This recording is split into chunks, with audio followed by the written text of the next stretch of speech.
Hello there, welcome to another edition of Global Business Africa from the Kenyan capital, Nairobi. The first half of this program is going to be all about oil because that is the big story today and it's hitting every single sub-Saharan African economy from Nigeria to Joburg, Egypt, up north in Cairo, all the way to the eastern coastline of Mombasa. Here's what's coming up.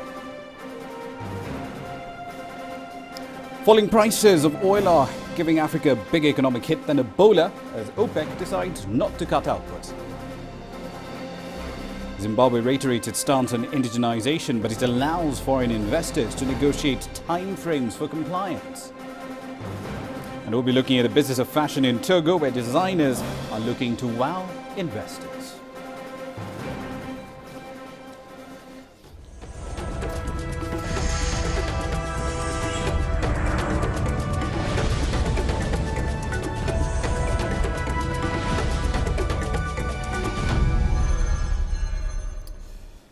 Oil, of course, will be dominating this entire bulletin, as I mentioned earlier. Let's start with that particular story. Its price has dropped, especially after OPEC decided not to cut output at its meeting in Vienna. Its Secretary General Abdallah Salim al-Badri said they're not trying to show up prices by reducing production levels. Following that announcement, Brent crude fell under $72 a barrel, hitting lows previously last seen in August 2010. The 12 OPEC members decided to maintain production at 13 million barrels a day. That's a production target, as first agreed in December 2011. Saudi Arabia's oil minister, Ali Al-Naimi, said his country, along with Kuwait, Qatar and the United Arab Emirates, had reached a consensus deal, he said, but revealed no details. Some OPEC members like Venezuela and Iran do need higher oil prices in order to balance their budgets. But Saudi Arabia, the world's largest producer of oil, would like to keep prices low to maintain its market share. It will not be easy to reach an agreement tomorrow. And you're right, Saudi Arabia would like to keep it going. And some countries like Venezuela and Iran, who have a lot of subsidies and high budgets, who need a high oil price, will probably want to go, or will want to go down. It is going to be a very tough negotiation. My bet would be that we will either not see a reduction or a very small reduction. Now, aside from confounding all OPEC watchers, plunging oil prices have dealt a blow to Africa that is far greater, at least in purely economic terms, than anything Ebola has done. Nigeria, for example, that's the worst victim to date. It's been forced to devalue its currency by 8%. That happened earlier this week as a result of knocking off about $40 billion of value right out of the economy. Now, that amount is way more than the $32 billion in losses in the worst case scenario that the World Bank had projected in October for Ebola's economic impact on sub-Saharan Africa.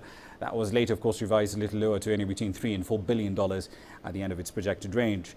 In Angola, the continent's number 2 oil producer, the Kwanza, has slid by more than 3% against the greenback since September. It's hit record lows on an almost daily basis amid concerns about the state of government finances. Ghana, which became an oil producer in 2011, that has already had to go to the IMF in order to stabilize the plunging cedi, which was down about 30+% this year, and to pull itself out of a fiscal crisis caused in part by lower than expected oil revenues. Now, even beyond sub-Saharan Africa's established oil producers, which include Equatorial Guinea, Chad, Sudan, South Sudan, the effects are being felt as frontier exploration projects contemplate shrinking margins. Elsewhere, the International Energy Agency is forecasting that oil prices could slide even further next year, saying oil markets have now entered a new chapter in their history. The energy watchdog says demand will fall at the start of the year, partly due to lower growth and therefore demand in China. On the supply side, however, OPEC members continue to produce more oil than their self-imposed ceiling of 13 million barrels of crude a day. The IEA says the oil cartel shows no sign whatsoever on agreeing to a production cut, and that's essentially what happened. At the same time, the shale revolution in the US has added to supply. On top of all of that, the rising dollar is putting quite a bit of pressure on oil prices as well. Now then, let's expand this conversation for you and get your feedback from both ends of the world. Vienna, of course, where the meeting is taking place. CCTV's Zhang He is there, and Melanie Ralph, who's live in London as well. Zhang, let's start with you. What were the conclusions from today's meeting beyond not cutting output? Yes, not a surprise, isn't it? Because the OPEC just announced like 2 hours ago that it'll keep its oil production at 30 million barrels a day. So it's as many analysts has expected in the last day, because before the meeting we have a lot of talks, a lot of shuttle diplomacy among all the OPEC members, and also between the OPEC members as well as non-OPEC members, because as you mentioned that the price of the oil has plunged like 30% since June this year, and so the markets just speculated whether the conclusion, the result of this conference will have big impact on the market.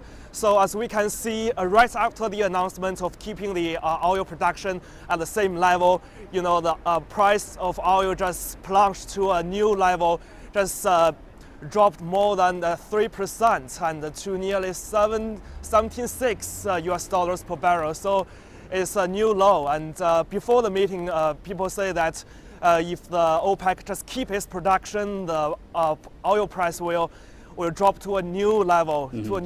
So it's not a surprise. Indeed. Melanie, most of the growth, however, in new oil supply in the last 12 months has actually come from outside OPEC. Is there any future in which the cartel can now coordinate with those supplies in order to perhaps get prices back up? Well, in a nutshell, no. In fact, the analysts I spoke to today say definitely not, that it wouldn't be in anyone's interest to do that. OPEC accounts for a third of global oil output. If they were to cut exports without similar action by its competitors, it would lose further market share, including to North American shale oil producers. US shale gas is giving OPEC a lot to think about. Oil prices having sunk 30% since June due to a boom in US production from shale deposits. Yes, slowing demand caused by slower economic growth in China and Europe is a major factor, but the shale revolution is something that looks set to continue, whereas you can expect economies to eventually tick up again. Indeed, Zhang, countries like Venezuela, Iran and a few others did come into this meeting hoping to convince the rest of the cartel to cut output in order to raise prices. That clearly isn't going to happen. What happens to them now? Do they still plan on attaining that goal? As we know, there is some disagreement among the OPEC members. As we know, Saudi Arabia, and they have a very low cost of producing oil, and they have also a lot of money in their country, so they're not afraid of the high oil price. On the other side, like Iran, like Iraq, like Venezuela, as you mentioned, their cost of oil production is very high, and they just depend on the oil exports so much. So that's what they are worried about, of the high oil prices. So before the meeting, there is a lot of, as I said, shuttle diplomacies and bilateral meetings, and they've tried to find a consensus to reach agreements on oil production at this meeting. But at last, as we know yesterday, the Gulf OPEC countries reached a consensus on not pushing for oil production deal at this meeting. So Saudi Arabia is the largest oil producing countries in OPEC and also the leader of the OPEC members. So I think just Iran, Venezuela and Iraq just follow the group. As we know, Iran has another problem, has the sanction and also has the nuclear issue. So it don't just want to put so much energy on the oil prices. So just come with other OPEC members just to decide not to cut oil production. That's what they want, and so they just follow the Saudi Arabia. Indeed. Melanie, the Saudis and the OPEC allies have argued that the market will essentially rebalance itself. This is not the first time, according to Mr. Al-Naimi, that the market has been oversupplied. Do they now expect the market to pivot towards cheaper crude and less expensive shale?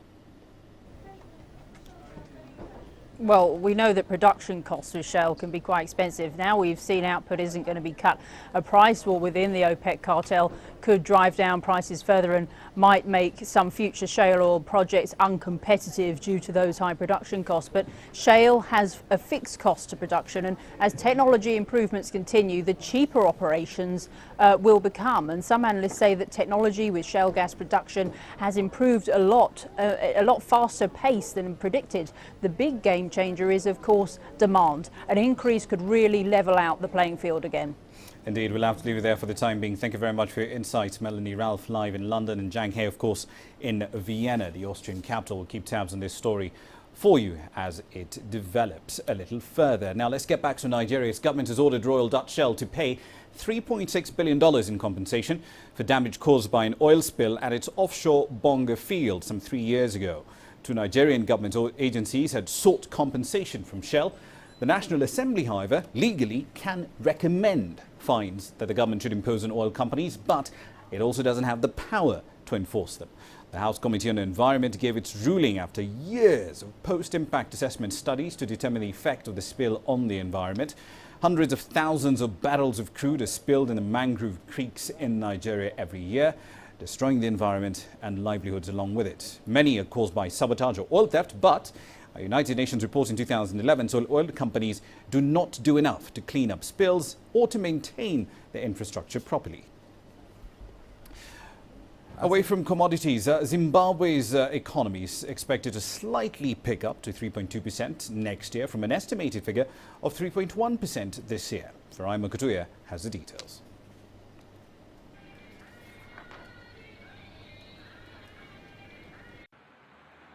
With a stagnant economy and a constrained fiscal environment, Zimbabwe will be forced to operate on the same purse as it did in 2014.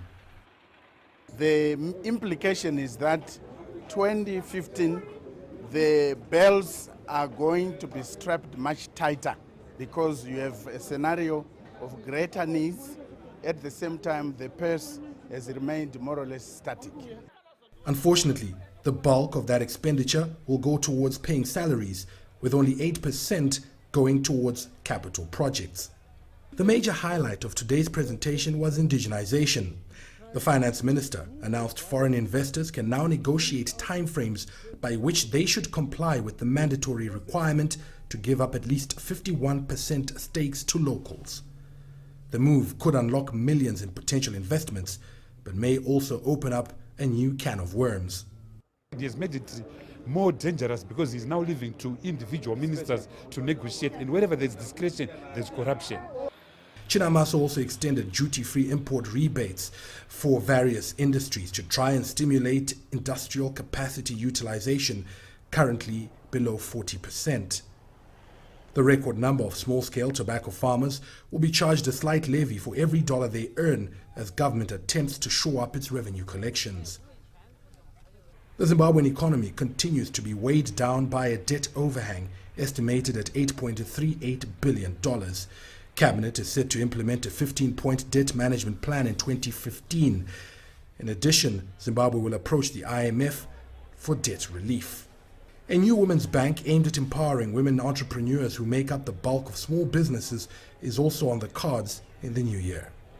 Even before the budget was presented, it was acknowledged that there would be very little fiscal room in which the minister could maneuver. And true to those expectations, not much in terms of economic growth or expansionary economics, but at least some indications that the government is willing to revisit some of its laws to bring in much needed foreign direct investment.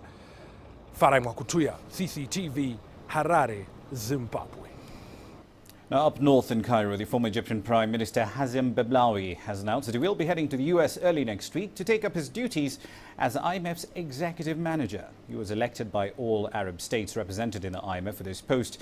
On the 15th of October, during the IMF and the World Bank fall meetings, he will succeed another Egyptian, Dr. Abel Ghafour Shalan, who held the post for over 2 decades. It is expected that Beblawi will explain the economic vision of the Egyptian government to the IMF. Egypt and the fund have had a fairly tense relationship since the unrest on the 25th of January because of the international lenders' efforts to persuade Cairo to undertake economic reforms like subsidy cuts and impose a value-added tax as well. Now, this comes shortly after an IMF mission concluded a visit to Cairo for the 2014 Article 4 consultations earlier this week.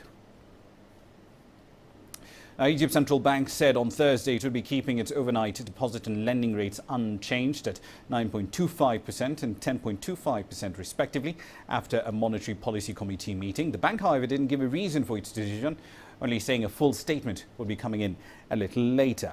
Let's get some more details on what's going on up north with Yasser Hakim, especially with regard to the CBE's latest statement. Yasser, let's look at the wider micro picture here. Slower Eurozone growth has been cited as a key concern for recovery in Egypt's economy moving forward. Aside from a fall in tourist traffic, where else is a slower Euro growth hitting Egypt's economy?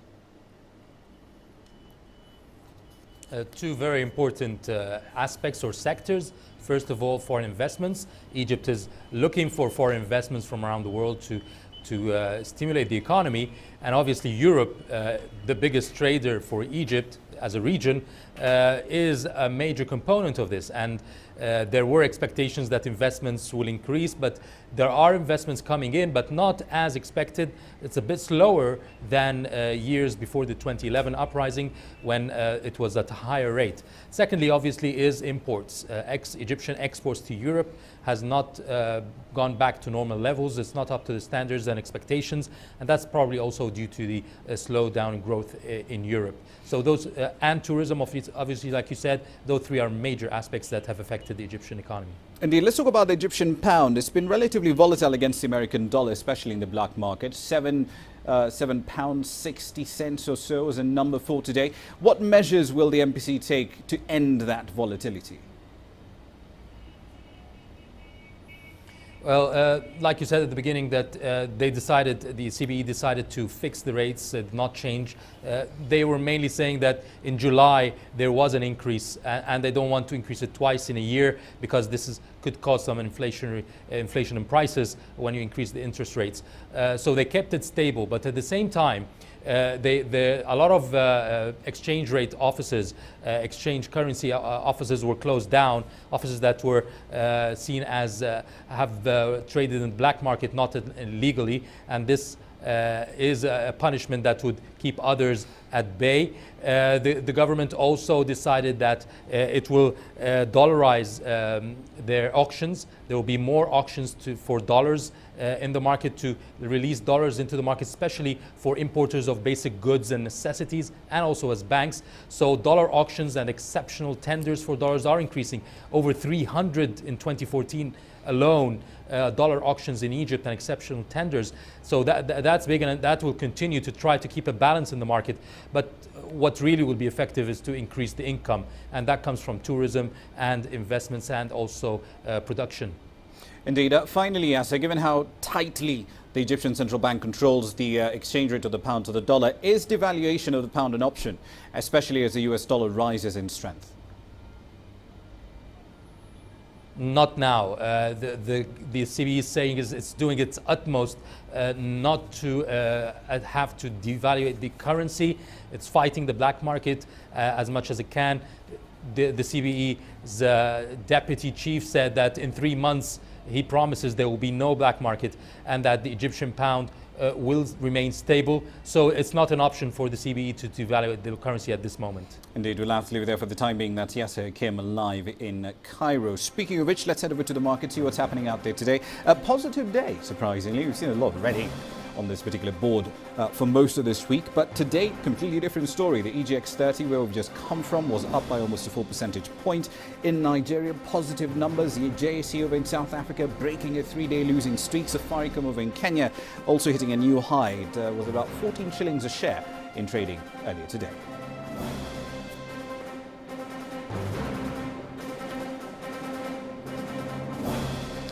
We'll be checking in on the status of Egypt's efforts to industrialize its economy when we come back.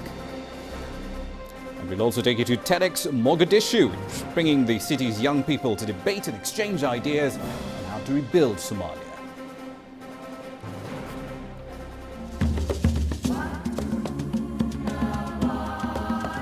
This is the first year that Africa will have more foreign direct investment than aid. And it's like the tipping point in terms of changing the way the continent is perceived. And I think this summit very much responds to that call. Now, whether it can materialize what is being announced is something that we'll have to check and see whether it happens.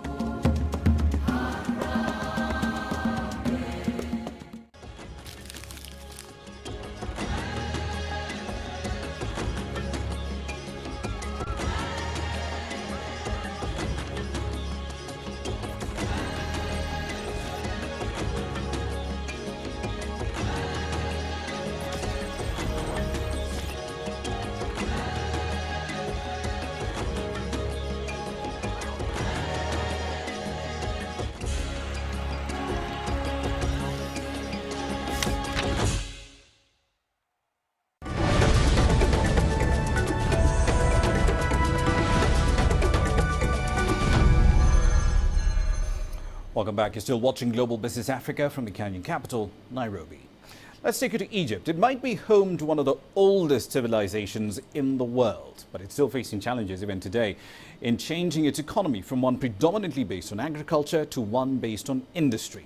As Yasser Kim reports, if Egypt is to become a proper industrial powerhouse, the economic damage from the last 3 years of political unrest, business competitiveness and poorly utilized human resource potential all have to be fixed. Egypt was more of an agricultural country for centuries until Gamal Abdel Nasser, with Russian help, established multiple state-owned industries such as steel and cement in the 1960s. It was a successful idea which employed millions in various industries, and production boomed, taking Egypt to a new level. It placed the country as a leading industrial nation in the continent. In the 1970s, former President Anwar Sadat reverted to capitalism rather than Nasser's socialism. He encouraged the private sector to open up new industries. Investments poured in from the US and Europe. The trend continued during Mubarak's era, who totally ignored the public sector, and he even privatized a large number of state-owned companies. Most public sector companies went bankrupt and were overburdened with debts. For years, the public sector is littered with overemployment, low-quality production, losses and outdated machinery. No government managed to address these problems, and millions of workers are ill-paid. The situation worsened after the 2011 uprising.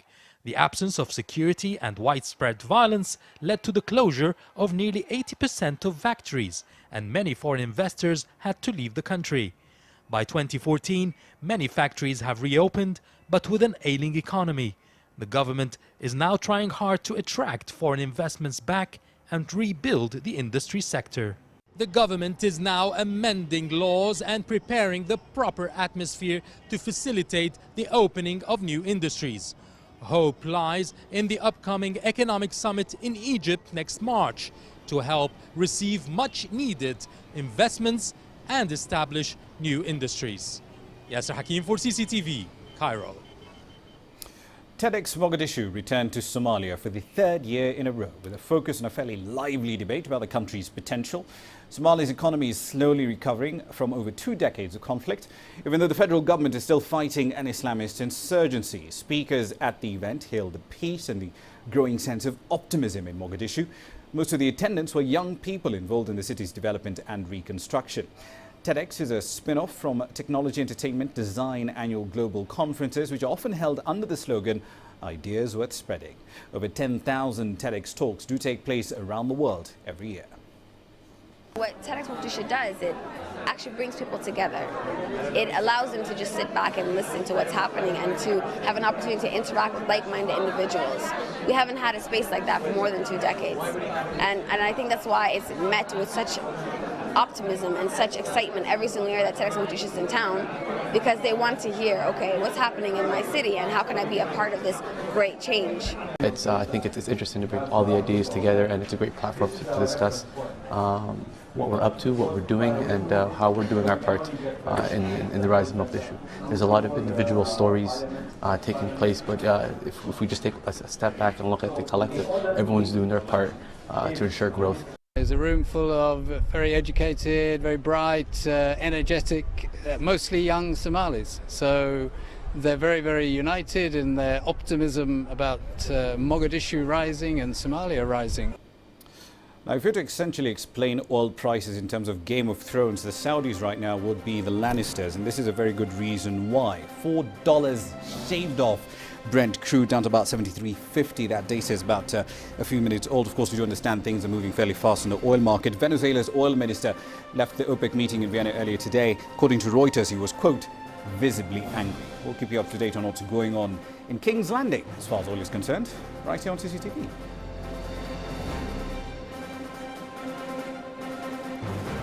We'll be in the business of fashion next. Designers in Togo are wooing not just interested shoppers, but investors too. Well, that's coming up next.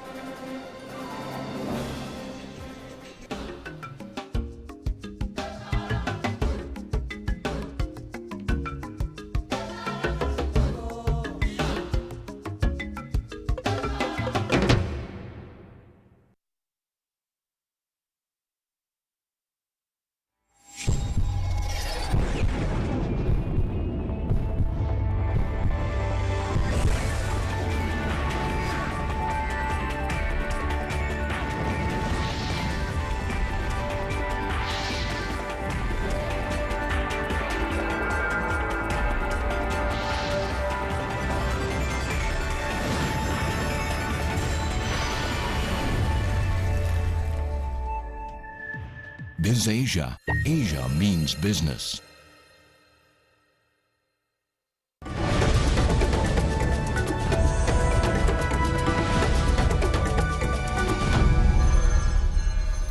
Welcome back. Let's take you to Togo, its fashion industry to be specific.